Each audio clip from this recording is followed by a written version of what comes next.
support and result in healthy cultures. And then the third, which is really important, as I mentioned, is how do we create Sangha cultures? What does it even mean? And Sangha practices and structures that create the kind of environments we really feel are important for the practice of the Buddha Dharma and for the survival of the opportunities for these practices. So that's where I am these days. Thank you for listening. Thank you.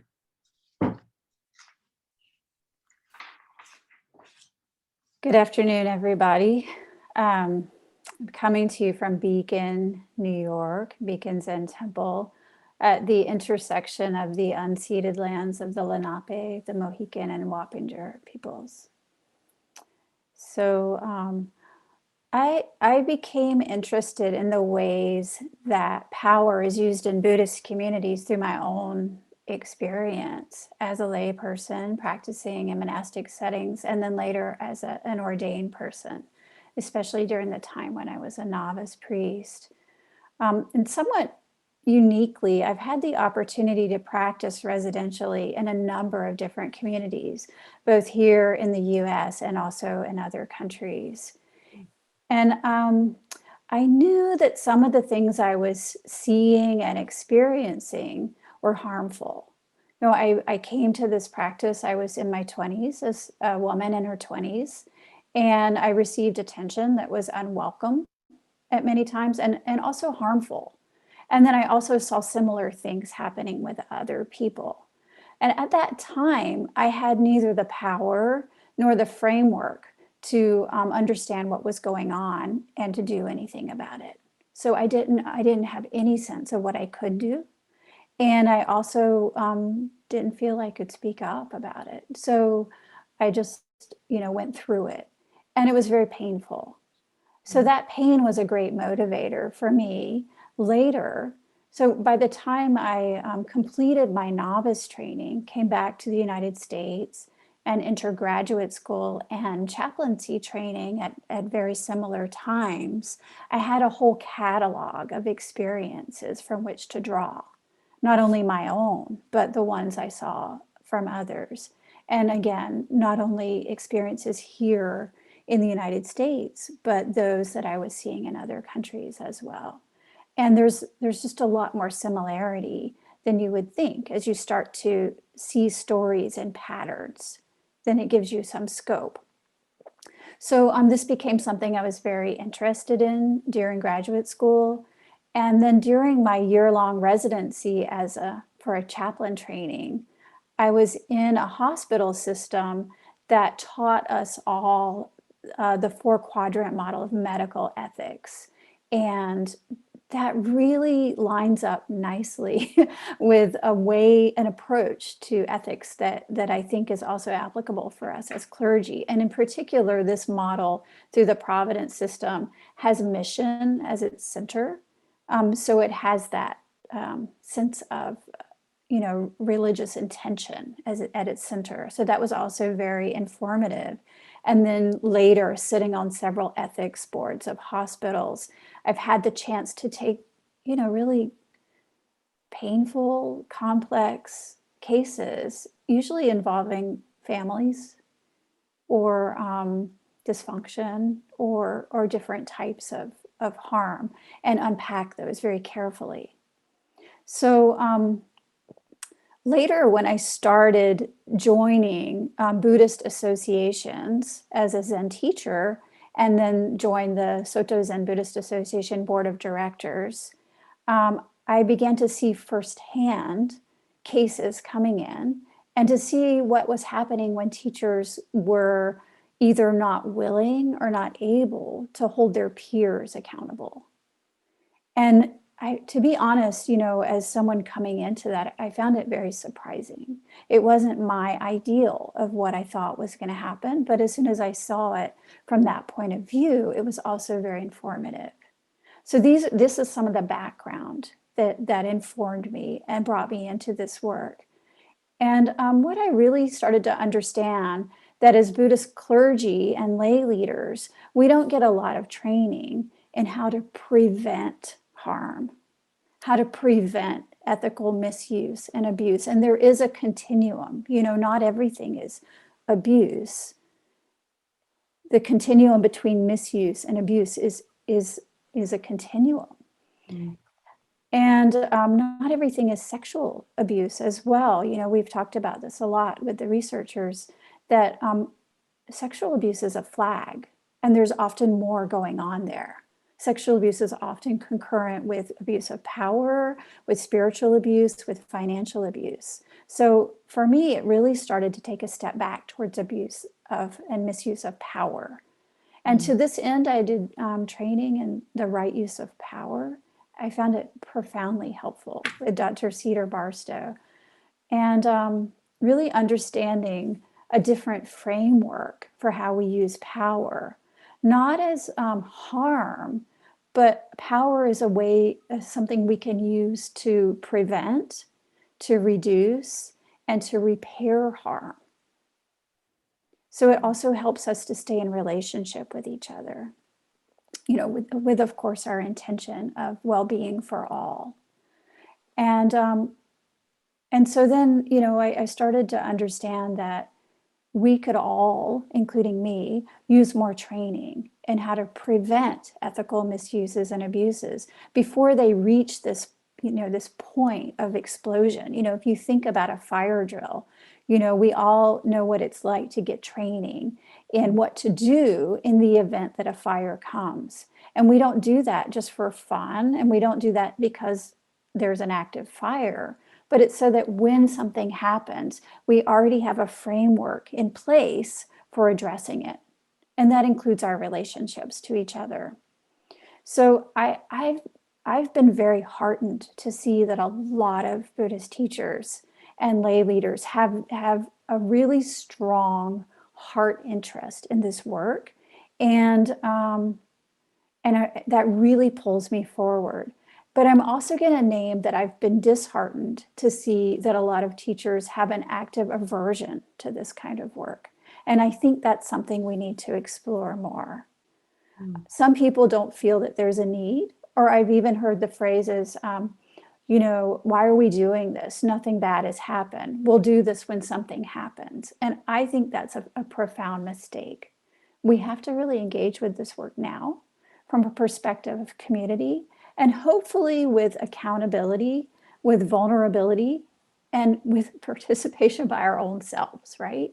We have to hold ourselves accountable as well as our peers. And, you know, finally, I'll just say that, you know, if we as Buddhist leaders are acting in ways that our students would find surprising or shocking, that's a flag. But not only that, we get a little insular. If we're acting in ways that our peers, other Buddhist leaders, would find surprising or shocking, then that's also a flag. And not only that, if we're acting in ways that our Christian peers or other clergy would find surprising, then that's a flag. And if we're walking down the street in New York and I'm acting in a way that presents that would other people would find surprising from clergy, that's another flag. We have to be accountable, not only to ourselves, and to our own temples, but to the greater community as a whole, because we are in an interdependent relationship, and none of us can be free of these abuses until we all are free. So that's where I am in the middle of this, and I'm very excited about this conversation. Thank you for inviting me. Well, Amy and I were both really excited because we know from previous conversations that we've had that you both have this kind of depth of experience and kind of depth of wisdom with both kind of thinking about prevention, you know, a kind of trainings and kind of systems of accountability that, you know, prevent or, you know, really restrict, reduce the possibility of harm. But we also know that you have experience in responding to, you know, not just one, but two collapses at the Zen Center of LA. So one of the things, that we keep on, we're working on our project, Amy and I, in our book, and we're having a lot of dialogues across different traditions. And we keep on getting asked the same question, which is, do you have a good model, or do you have a good example of a community that has really healed well, healed with accountability and with transparency? So we're curious of, like, can you give us a good example of a good way to move forward? Not a perfect way. We're not in utopia here, but a good way. I'm going to jump in and say, when you asked this before, the community that immediately jumped out to me was the Zen Center of Los Angeles and the amazing work that Egyoku Roshi's done there. But not only her, the whole community. This is something she's really taken the time to unpack with me numerous times. And I've been so inspired by that. And you can feel it when you walk through the gates to the temple. You can feel that you are in a community, not a one-person show. So yeah, for me, that's one very shining example. So how have you managed that? We are the perfect person to answer. Well, I would never have offered myself up, let me tell you, but, just given the experience of the last 20 years. However, we did in 1997, this is many years after, right? 83 and, hang on, I get my years mixed up. 3 years ago, whenever that was, we finally wrote up what we call the Sangha Sutra. And so this is like, it's a lot of years afterwards. And when I returned to ZCLA in 97, so it had been many years, 14 years since 1983, and it was still, I'd never been addressed. So because everybody leaves, you can't address anything. I mean, Maezumi Roshi did his best. He stayed through the whole thing. And then in 97, so I returned, a few months after the second collapse. The Sangha was in a great deal of pain. Mm-hmm. And so the important thing I decided to do was to just listen to people.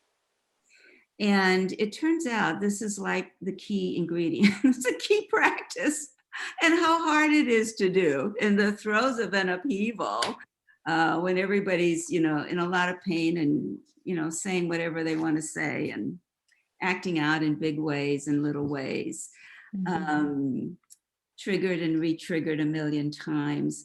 I decided that the most important thing was to just listen and to create spaces for people to be heard, to create spaces for people to learn how to listen, to create spaces for people to say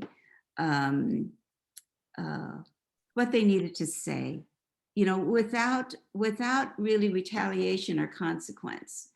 I'm struck by how punitive our culture is in a way, as opposed to accountable, responsible, and caring. So, maybe for the first 3 years, it was all about listening, individually, but mostly in groups. So we began shortly after arrived to sit in circles together.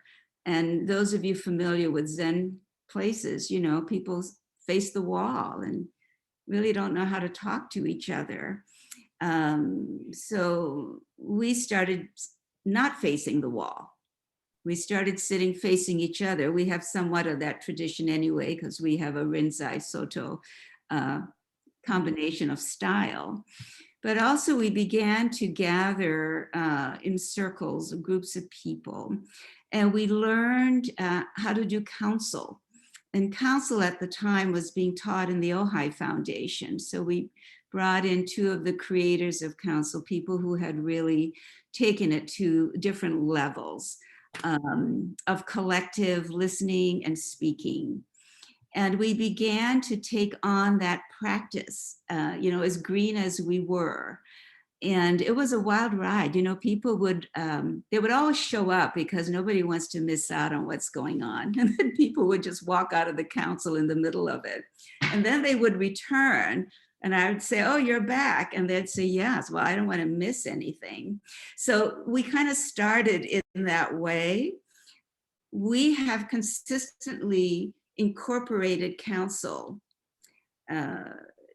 for the last 20 something years, right? So it became a primary practice for us to learn how to listen, to speak from the heart, to listen to other people, to receive other people sharing. It's a very receptive practice to not crosstalk, to just take in another person's reality in that moment and to be able to share our own reality, right? And over time, we learn how to do that more and more skillfully.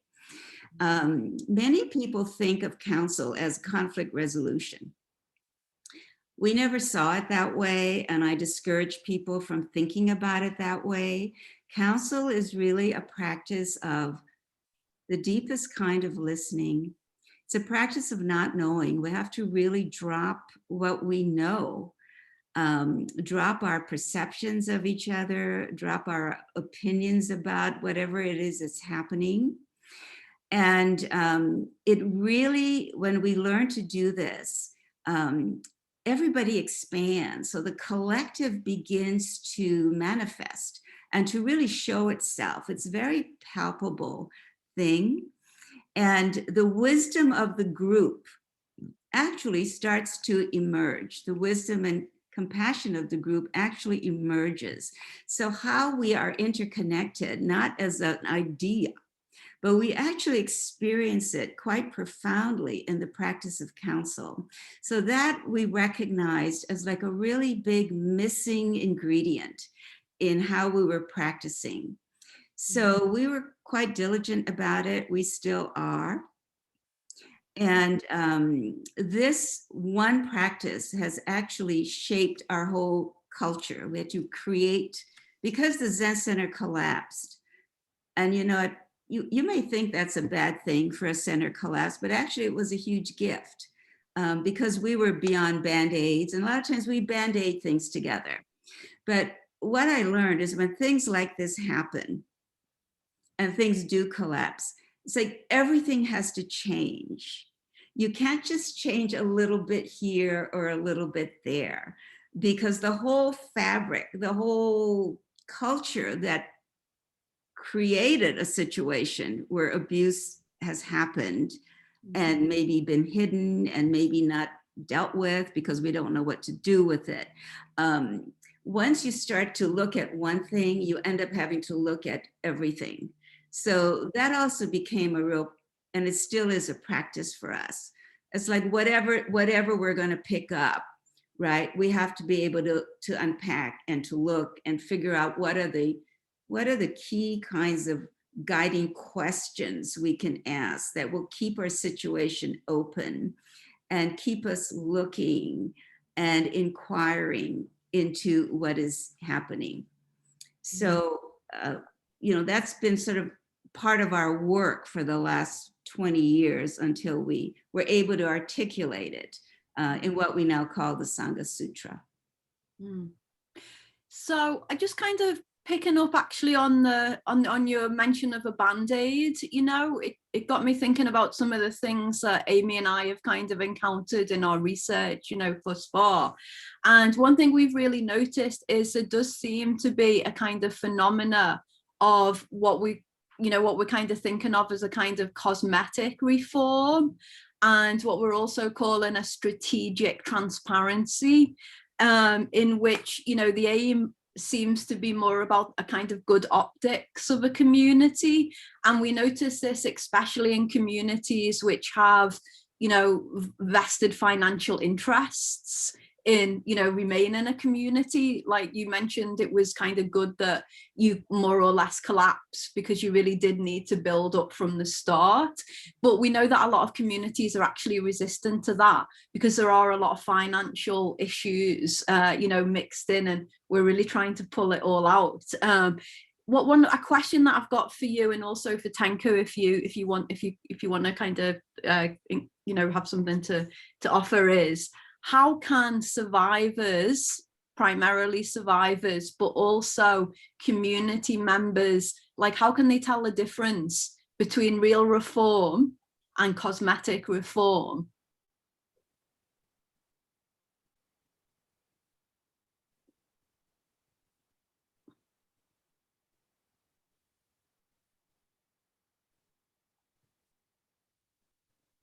Tenku, are you taking that? Or? I can, yes. Sorry, I was muted. You just spoke to it so beautifully as well. I was, you know, I think there are a number of things we can look for, and I really appreciate that metaphor of reweaving the fabric, because this is not a quick fix. So that's the first flag. Is this a quick fix? Is this something that happened quickly, or were the very structures looked at and reworked? And this is something you should be able to see. So if the process is transparent, if there's accountability, then the leaders, the board of directors, and the teachers should be sharing this. So that's pretty simple. They can also tell you what their process was like. So if you don't have access to that, that might be a flag.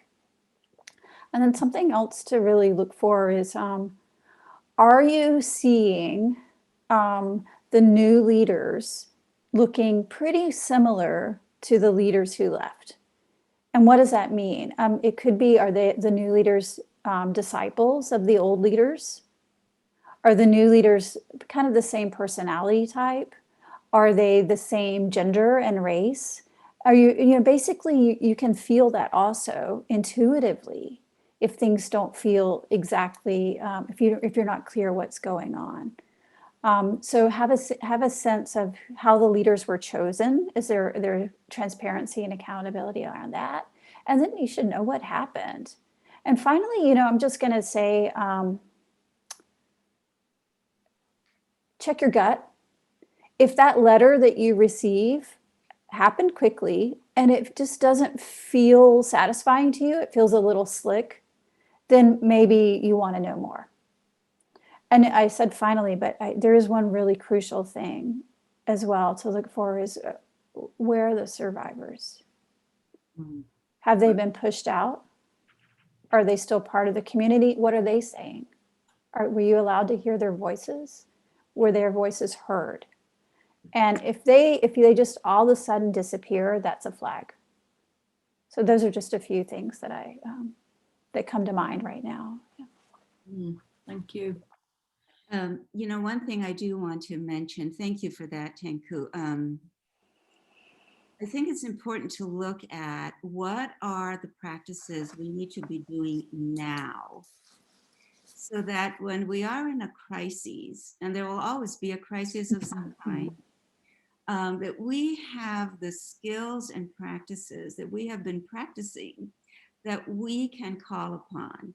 Because so many centers I've noticed wait till they're in a crisis, and then you don't have the skills. You don't have the spiritual muscles actually to endure it, to go through it, to be inclusive, you know, to include everyone, to be able to listen to everyone, to be able to talk, to just be able to hold the space for it. And in the middle of a crisis, I've never seen a community actually be able to pull it off. It's hard. Yeah. Yeah. Well, I mean, talking about the skills and the trainings, I think that's actually a really good segue to Tenku, because I know that's, you know, an area that you've been making a lot of efforts in. Right. Would you want to share some of that? Yeah. Yeah, I appreciate that, you know, that it's not something that you can just do when things go awry. You have to have the structure in place first. And this is, the skills and training have to be not only for the community, but also for the leaders, not only for the leaders, but for the whole community, because you need some shared agreement about what the community is and how you're going to respond. So teachers need sufficient training as teachers prior to starting teaching. And this sometimes doesn't happen. And that might seem okay in the beginning, when we have the interesting things to say, but it's when things really get sticky that our training starts to show up more. So we need to have sufficient training. And this is training in how to use emotions, how to be present to difficult discussions, how to stay present to conflict, training in ethics and the complexity of ethical situations. They're so gray. And just responsibility. So those are a few things. There, like I said, I chose to do the right use of power training. I found that really helpful. It taught me a lot about how power is used, what power does to us, how to have good boundaries, how to have different roles, and to understand that from a broad perspective. So that's something I've been very strongly advocating for. Yeah, the structural pieces are important. Communities need to have shared agreements. This is what holds us together. And sometimes we think we have shared agreements because we have some implicit understanding of what those might be. But when you actually ask people, then every person in the room might have a different response. So we need to take those and make them explicit. What are our shared agreements about how we want to be together? And of course, that includes an ethics statement and a grievance process. People need to know that that exists and to know what's going to happen should a conflict arise, and to create a sense of safety. And then that safety allows for greater vulnerability. When we have greater vulnerability, we can be real with each other. We can share the things we're struggling with. We have less need to be perfect. And then we have more accountability. So there's so many different things that are important to understand. And understanding this all within the framework of Dharma is so crucial. And finally, I'll just really say humility. Humility about who we are and what we represent, especially our implicit biases, the things we can't see about ourselves. This requires feedback from our community. So if we're open as leaders to feedback and we have that loop going, then we can learn and grow. Thank you.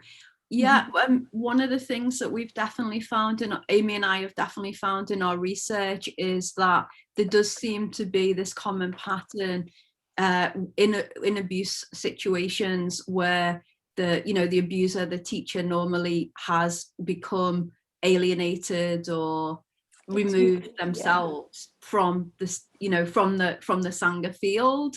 So there's a sense of their exceptionalism, that they're not really, accountable to the Sangha or to, their peers. And I know that Egyoku, in the Sangha Sutra, you talk a lot about Sangha consciousness, which seems to me a kind of antidote in a way to the individualism that we often seem to find in abuse cases. So I wondered if you could unpack, the notion of Sangha consciousness a little more for us. Yeah, it's so interesting, as my experience and work evolved, it didn't evolve, as the years went by, I began to really reflect on the collective, right? Collective wisdom and awakening, because it's not, the individual is like a third, right? We have the individual, we have the organization, we have the Sangha. I really divided into these three. And then we have the internal aspect and the external aspect. The collective, Thich Nhat Hanh says the future Buddha Maitreya is the collective, right? It's the Sangha. And what are the practices that the Sangha needs to do, the collective needs to do to strengthen itself and to be able to use its power in a way that is truly beneficial. Because, you know, the Sangha is very, very powerful, and we haven't even begun to unpack it, actually. We're so focused on the individual and the teacher. It's just where we are, you know, in our evolution. And that's important. But the power of the collective, of the Sangha, is crucial. And I've had the really good fortune of being on the board of the Center for Collective Wisdom in Los Angeles. And the founders of that, it's a couple, a man and woman, they work in the secular fields. They're into big system changes, and they've developed this really profound way of understanding collective practices. And because I've been sitting on their board and my own interest, I've just absorbed a lot from them. But they talk about, and we talk about here at ZCLA, the collective wisdom, what gives rise to collective wisdom, and what gives rise to collective folly. And to frame it in that way is actually pretty useful because it coincides so beautifully with the Buddha Dharma. So for example, let me just give you an example. For collective wisdom, just for the collective, the individual would be a little separate, but you would orient to the whole, which is what Tenku is saying. You orient the entire community to the whole community, because most people come as consumers, right? It's a transactional. I paid my dues and I want this, right? But this is different. We're going to orient you to the whole thing, whether you're interested in it or not. And there are many different ways to put that out, right? And we're going to welcome all that arises, all that arises. We're not going to pretend something's not in the field when it is, right? And we're going to nurture our alignment of intention. That's really important. That's what Tenku is saying. You know, make your intention clear. Like, what are you really about? And make it clear and educate everybody about it. So the other side of that is collective folly, right? When we fall into folly, which we do, you know, like several times a day. So it would be like we orient only to the part we know, right? That's what we all do. So the education of the community is really crucial. We welcome only what we want. So there are a lot of people who feel, well, I didn't come here for that, or that doesn't happen in a Buddhist community, you know, all that kind of nonsense. Buddhists don't do that, you know, all that kind of thing has to be overturned. And then we pretend we have agreements when we don't, which is what Tenku is pointing to. And so when you start to tease these out and begin to put them in front of the community, not just the teachers, everybody has to be educated to the degree that you can, you know, you just have to keep putting it out there. The culture of the place will really, really change, and it really will make you question, like as a teacher, you really start to question, what am I really teaching? How is it being received? What effect is it really having on people? And I think this is like a critical kind of examination we need to be having on an ongoing basis. So I do want to just kind of honor the fact that I think, you know, as you know, I also do research on Buddhists of color, and I really feel like the, you know, Buddhists of color are really bringing, you know, the collective to the, you know, to the predominantly white, historically convert lineages. And I'm thinking of Larry Yang's teaching, where he talks about how the gift of community and the collective is a gift to everyone that we see in the kind of, you know, POC sanghas. So I know that you're both also very, you know, kind of attuned and concerned with both, you know, racial justice, and challenging whiteness, as well as kind of sexual abuse. I do want to ask, I want to kind of push back a little bit. Not really push back, but just kind of complexify. That's probably a better way to say it. So, you know, Amy and I, you know, we started this project really thinking about, you know, what have the community responses been to sexual violence, and you know, what are the, you know, good ways in which, you know, communities are, you know, growing and kind of developing as a result. But in the course of our research, we kind of recognize that in some ways, in focusing so much on the community, we had kind of neglected and even maybe marginalized survivors. And the reason, you know, that we realized this was because, you know, some survivors, you know, talked to us and said, you know, we actually experienced, you know, a pressure to be part of community reform and community healing in a way that felt, you know, almost like a further violence. So there was just this sense that they had to move through their trauma for kind of community wholeness. Mm-hmm. So I'm just curious of your thoughts of like, how can we, you know, how can we center, like, can we, and how can we both center survivors and, you know, respect the wisdom and the wholeness of a community? Yeah. Okay, I thank you for mentioning. I'd like to say something, if that's okay. You know, I think we have good models already in our society if we learn about approaches to domestic abuse and abuse in that way. We can learn from that. So this is something that I don't feel we have as Buddhist communities in my observation. We need to learn more that way. And that doesn't mean how to treat survivors only, but how to recognize signs of abuse.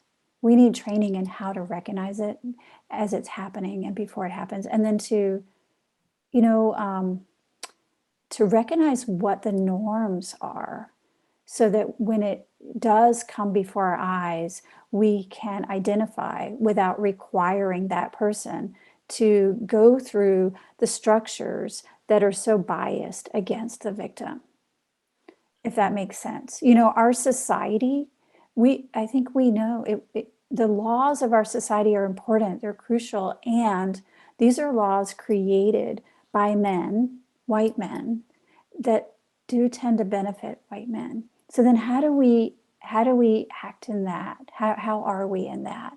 Because if we go straight through legal channels, that's often not satisfying.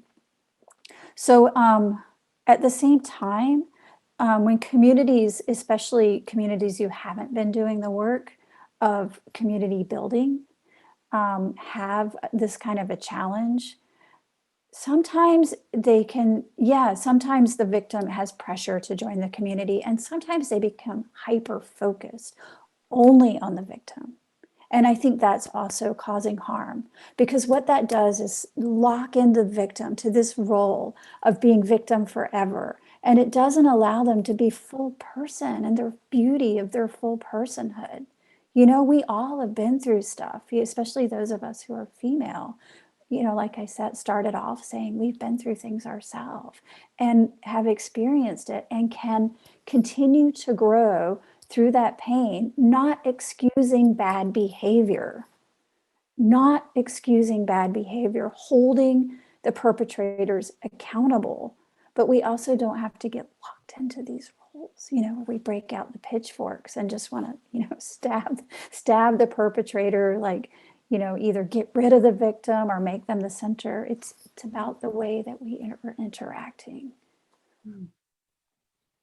Yeah, you know, this capacity to hold everyone in the situation is something we, you know, have yet to truly develop. Mm-hmm. And it is critical. It's like, what is the models that can actually identify and surface all of the ingredients of a situation and not sacrifice one for the other, but really attend to the whole thing. And it takes a huge capacity to do that. It takes a lot of holding of space. And when a community is in turmoil, it's like, who can do that, right? Who are the people in the community who could actually do that, who will have the muscle to do that? That's a really big, an important issue. And I want to name that because very often we have this splitting off and people get sacrificed in somewhere or other. That I think this is something I hope we will grow into, we being the American Buddhist community, will grow into in the decades to come, that we could actually go through these things and attend to everyone in it. And if somebody decides to leave and all of that, that's fine. That's certainly our right. But at the same time, to not feel that we're sacrificed, right? Which is what happens now. Yeah. Mm. Yeah, if we have an understanding of how, should something arises, what is the process going to be? If we have that understanding and we believe that that process has the capacity for me to be heard, to be supported, and is the process fair, then we can engage. And we can ask people this too. We can ask the perpetrator, we can ask the victim, we can ask the community if they know the process in advance. And then after it's finished, we can ask for feedback. Did I feel heard? You know, was this fair? Did this feel fair? Even if I didn't like the outcome, did it feel fair? Did I feel supported through the process? I think those are the structures, like Egyoku was saying, we have to really dig into more. You know, when the community is large, this process goes on for years and years, because it's a lot of people. And like, I'm always committed to listening to people. In a smaller group, you know, it doesn't take as much time, but in a large group, you're really committing. And I certainly committed to really taking the time to listen. And I did a group once. This was just 12 people. These were the people who were left after the 97 upheaval, who wanted to engage in a particular process after we'd gone through quite a few things. And one of the things we did was just create a space for each person to just share their story of what happened, you know, with no rebuttal, nothing. We just received it. And it took at least an hour and a half for each person to just speak uninterrupted, to really get it out. So, you know, you really have to be willing to invest the time, and really believe that the people are the most important. I can't say that enough, really. If you lose this Sangha, if you lose your organization, you lose your organization. That's not a bad thing necessarily. You just take care of the people. There's a lot in what you both said, a lot to kind of sit with and kind of think through and feel through. So I've just got an eye on the time, and I think it's, you know, the time to transition to the Q&A. How about if we just take a minute to kind of settle, and then I'll, you know, look at the questions, and then I'll you know, start the questions. But I think it might be good just to take a minute and kind of let the words kind of settle for us all.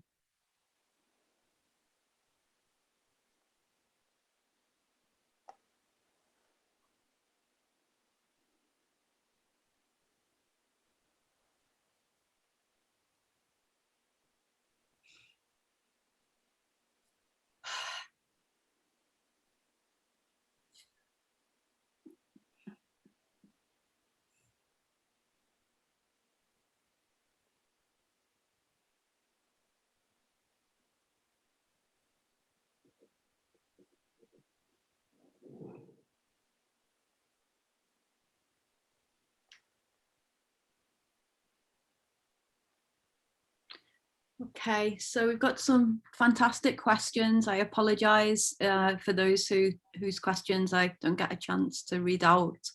So the first question is, what can members do if you are in a community where the leaders are unreceptive to calls for training and transparency?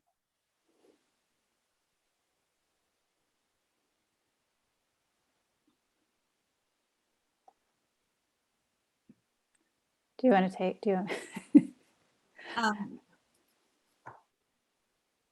I would say if you are a member of such a community, you should question whether you really want to remain in such a community, quite frankly. Fortunately, in this day and age, you know, there are many communities. When I was starting out, there were very few. But if people are not receptive to it, then I think that would be a consideration for you. And how long do you want to be making that request, right? And some people don't mind making that request over many years. And for some people, it's just not going to work out. So that's what comes up for me. I don't know, Tenku, how you feel. Yeah, I hear that too. I mean, you know, some of our teachers are older, and not as, you know, as we age, we're less open to change.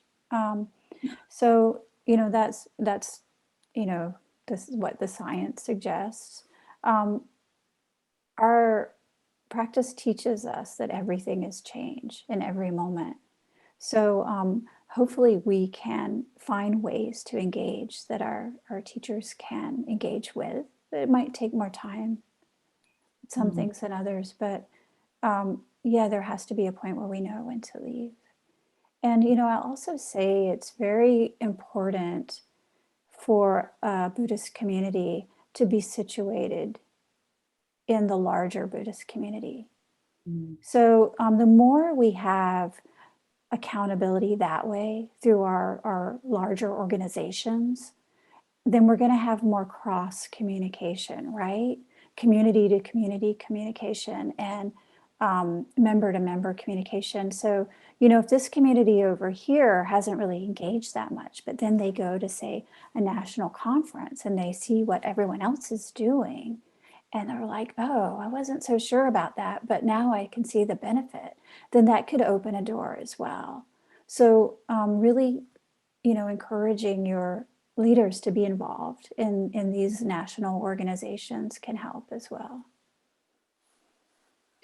Yeah, I again, just drawing on, you know, my research with Amy, we've really also seen that harm is definitely more likely in insular communities. Okay, the second question is actually a really interesting one also for Amy and I. The question is, when allegations of abuse occur, how do you balance the need for thorough investigation and protection for those involved versus the need for transparency?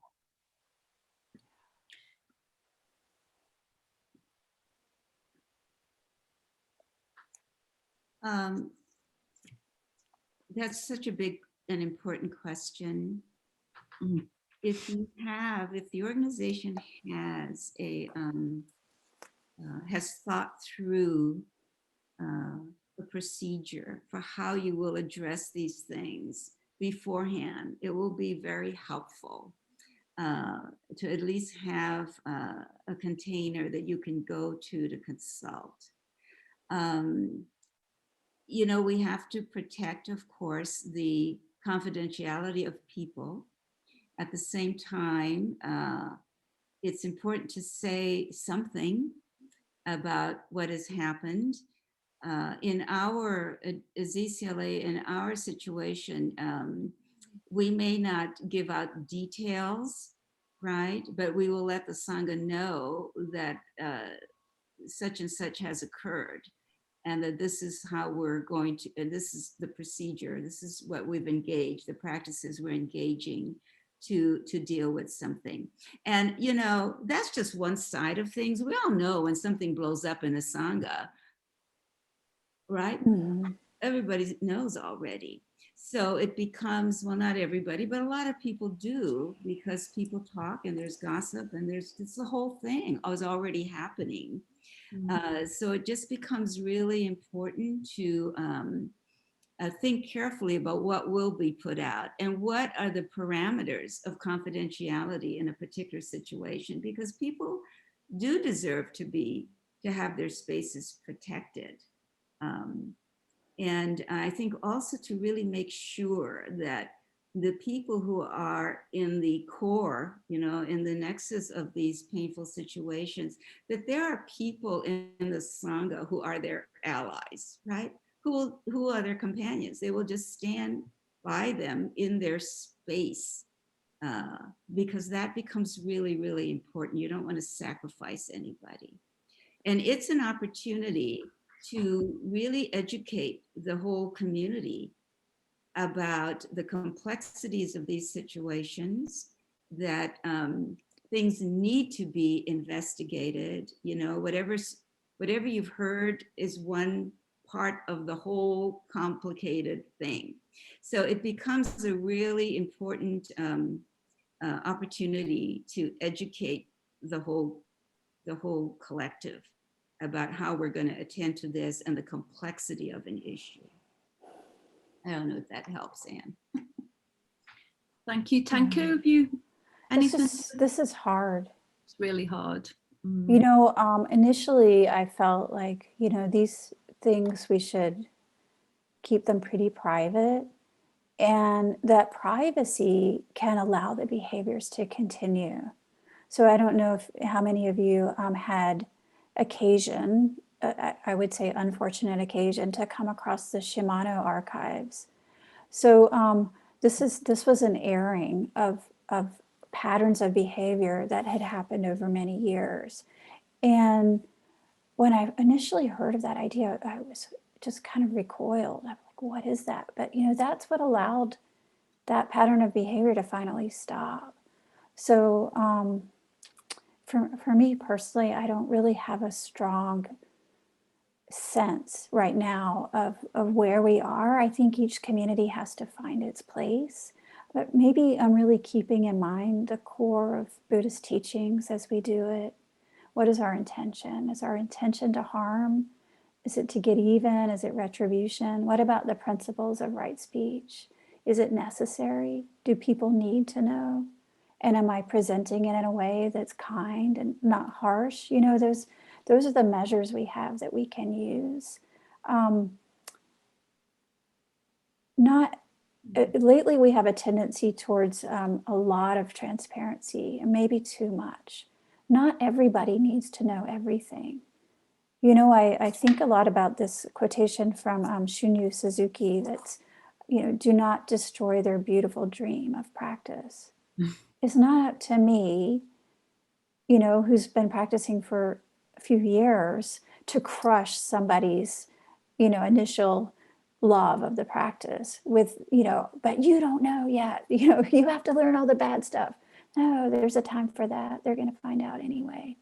But it's also not up to me to hide abusers, So I think that's a real challenge.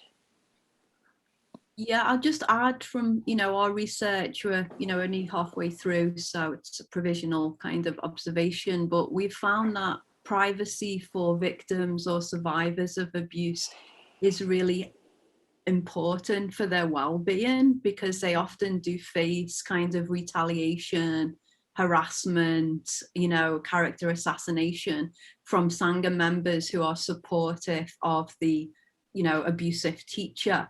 So I think that there is a tremendous need to protect them through privacy. But then on the other hand, we found that because they're anonymous, it really in some ways serves the abuser, because a lot of this, they're kind of spoken for, they're often spoken over. So it's something that I think Amy and I are really struggling with, how to kind of be advocates for victims and survivors in a way that protects them, and in a way basically privacy both protects and harms. So I think that you're both pointing to that. That's what we've also found. There's actually quite a lot of complexity to the question. Okay, let's see. So next question is, how can we prevent students from projecting too much onto their teachers, thinking they are enlightened, as this hinders recognizing abusive behavior? This is also definitely something Amy and I have encountered a lot. You can't prevent it. But the teacher doesn't have to amplify it either. Yeah, the teacher needs to be strong enough to walk through that without letting it stick. I think it's also part of, if we take a big step back, of what kind of culture are we creating? Mm-hmm. It's like, when is the teacher a student of Dharma in the Sangha and is no longer on the teacher's seat? Right? I think this is important for teachers to address. So one of the things I've learned, like being in a council, right? I'm not leading the council. I am just a person in the council along with everybody else, right? And that just gives me a chance in the company of the Sangha to be a Sangha member and to take in the Dharma and share the Dharma as a practitioner. And I think, it is possible to create these kinds of opportunities and spaces. Because ECLA is bigger, we have many teachers here, and it'd be harder if you're just the only person. But I think it's a matter of fundamentally for teachers to really have the attitude, right, that they're not the most important person in the community. And what would be opportunities or practices, like atonement is a good one. So we do atonement ceremonies, and in the middle of atonement, we get up and we say, what our misbehavior is in front of the Sangha. And teachers should, we should do that. I try to do it every time because that's important. So I think we can think about how to do some of these things and practice them, right? And that may help in some way to alleviate some of that kind of thinking. That's that modeling of vulnerability. If you model that, then people understand that that's the norm and that's what's expected, that we can be real as complex humans in our own communities. And I have to push just a little bit. I'm not sure if we are the leader of a community, if we're in that role, even though we're in different situations at different times, if we're ever fully out of that role while we're in the community. But I do think we can experience what it is to be out of that power role in other places, so that if we intentionally put ourselves into situations where we're not in charge or where we're not the dominant culture, then that can remind us of that, that humility that was so instrumental early in our practice, and hopefully is a thread that carries us through. So with an eye to the time, I'm going to combine 3 questions, which are, I think, quite similar. So the questions are really about the kind of role of an abusive teacher and what it means to hold abusive teachers accountable, but also, allow space for transformation. So the questions kind of broadly conceived are, first of all, did the council process, or also your work, Tenku, working with communities in crisis, did that include deep listening with the abusive teacher? How do we kind of get the balance right between holding the abusive teacher accountable and allowing for, the possibility of growth and healing? And finally, in organizations such as Shambhala, where the head teacher is still in power, what about those situations? Like, how should we kind of think about those situations? So I think you can see there's a real theme that across those 3.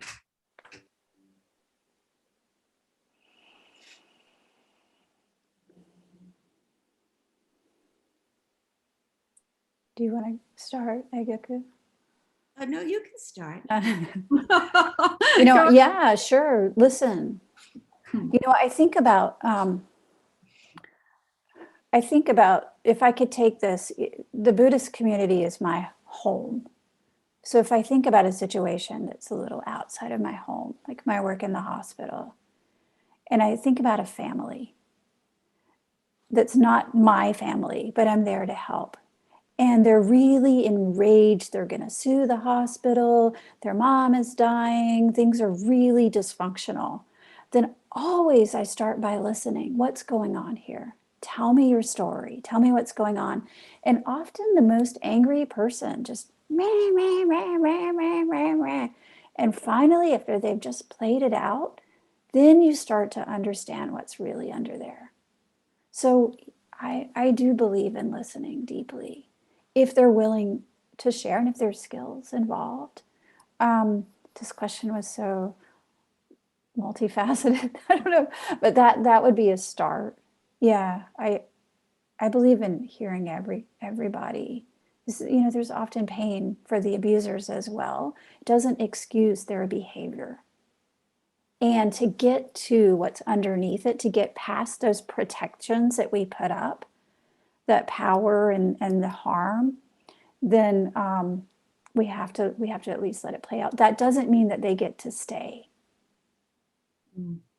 Sometimes the teacher really needs to leave, and communities need to be willing to do that, to ask the teacher to leave when it's time. But I haven't seen it happen successfully very often, but I do believe there should be a path to coming back, to return. And whether or not the teacher who left takes that path is up to them. But I do believe that path should exist. It should not be an easy path. Yeah, it's very complex. And I do know a few people who actually created, abuse or in their sanghas, who actually did take the long path back, and it's a very long path back. And there are just many things that happen along the way. And of course, we all know the situation where teachers leave sanghas and they just go on and start another one.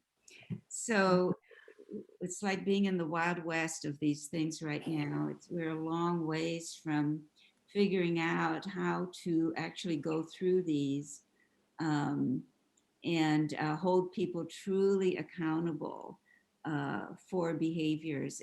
There's just no easy answer to it all. And I really feel for people who are caught in these situations. It's tough. And I agree, we do need to understand what has gone on with a person who has created these situations in a Sangha. It's crucial that we understand how this came to be for them. And I think we're a long ways from that, really. Yeah. I don't think we have the infrastructure yet as a Buddhist community as a whole in North America. We're still too new here. So this is something that will shift over time as we learn and grow. Maybe even these models we're creating now may look different even 10 years from now, as long as we're willing to take in new information and learn and grow. So I think, would you be open to taking a final question? So the final question is, have you encountered abuse that has not been in a heterosexual dynamic, a male teacher, a female student? If so, have you noticed, is it different? And if so, how? Like, how does gender dynamics impact abuse in your experience, and sexuality and gender dynamics? I have. That's a hard question, in many ways, the patterns, taking the steps back are the same. But this is a community that's already been marginalized in many ways. So the interpersonal dynamics and the pain that goes in is different. So that's a very high level view.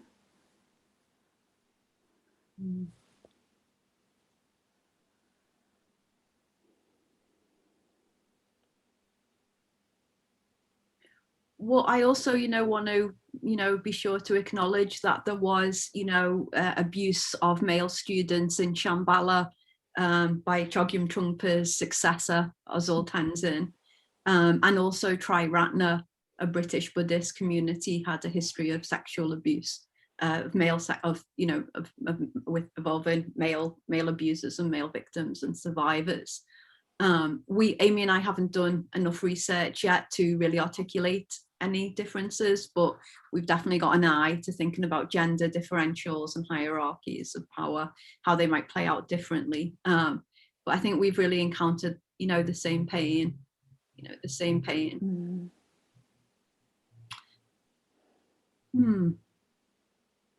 Okay, so I want to be respectful of our speakers' time and also of all the audience, everyone who's joined us. I did want to give you both the opportunity if you had any final thoughts or anything that you'd like to share before we do I think we wanted to do a dedication at the end. Do you have anything that you'd like to share? Well, just thank you so much, everyone, for the opportunity and for listening and for the work you're all doing to really address these issues and to take care of people. Yeah, likewise. Thank you so much. I just want to say, we hit a high level. If anybody wants to reach out, do. I'm at beaconzen.org if you want to continue the conversation. But the thing I'd like to say is that sometimes when things happen, we start this, airing of grievances, the Festivus that never ends, of just like, and it just goes and goes and goes. And we forget what brought us here in the first place, which was our connection. And we also forget that, we love each other, that we care about each other, and that these people that we are interacting with are family. And I think if we can, somehow come back to that, it doesn't excuse bad behavior, but it gives us a way of holding people accountable with care and with love and without the pitchforks. Thank you. And just again want to thank you both. From Amy and I, just so grateful for your kind of willingness to dialogue with us, privately, and also for being willing to participate in this series with us. We really appreciate you, and deep thanks to both of you. So I think we wanted to end with the dedication.